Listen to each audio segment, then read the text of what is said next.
India is hitting Pakistan hard, first water and now trade.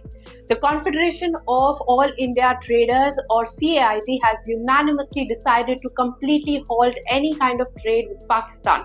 The government had earlier announced the same, saying all bilateral agreements will be halted following the Pahalgam terror attack with Pakistan.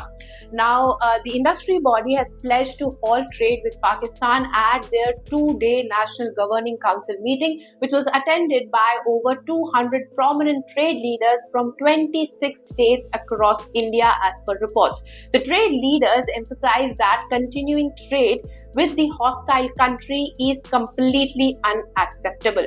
Pakistan will be hit due to this because after the Pulwama attack of 2019, trade relations between the two countries, India and Pakistan, severely deteriorated. This led to a significant drop in bilateral trade. As per CAIT, the trade volume had peaked nearly $3 billion in 2018 and it declined to approximately $1.2 billion by 2024. Between April 2024 to January 2025, India exported approximately $500 million worth of goods to Pakistan, while the imports were only $0.42 million as per the CAIT statement. After the 2019 Pulwama attack, India revoked Pakistan's most favorable nation status and imposed a 200% duty on its imports. So the imports had dropped significantly. Earlier too, after Article 370 was revoked, Pakistan had suspended trade with India, but later it resumed select imports to manage the domestic inflation. Now this is critical because the exports from India to Pakistan included critical items like pharmaceuticals, chemicals, sugar and auto parts. Pakistan's pharma sector will be witnessing a significant hit as it is highly dependent on inputs from India. Last year, India's pharma exports to Pakistan were about $174 million. For Indian industry, it is not going to be a huge problem as the exports are minimal compared to other countries. Pakistan ranks 38th on the list of countries to which India exports pharma products. India only imports minimal apparel, salt, sulfur and cement from Pakistan, which only amounts to around $500,000 in 9 months of FY25.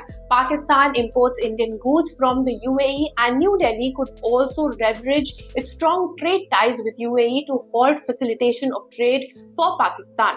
Anyhow, this will increase costs for already struggling economy of Pakistan. The cash-strapped country may now have to pay more for Indian goods it exports from India because it will now have to use a third-party channel to get those products. Water supply hit and now trade halted. Pakistan can hardly afford a military conflict with India.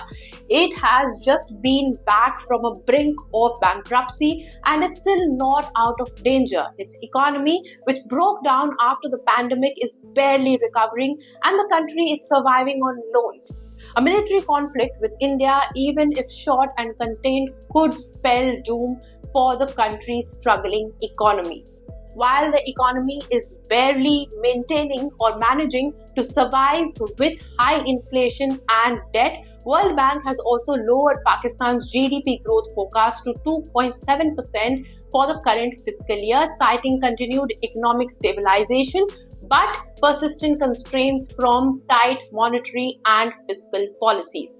As per Fitch report, Pakistan needs to repay $22 billion worth of external debt in FY25, including nearly $13 billion in bilateral deposits. On top of that, the suspension of Indus Waters Treaty by India will hamstring Pakistan's rural economy if India even partially diverts the flow of water, as agricultural sector that contributes 25% of GDP will be hit.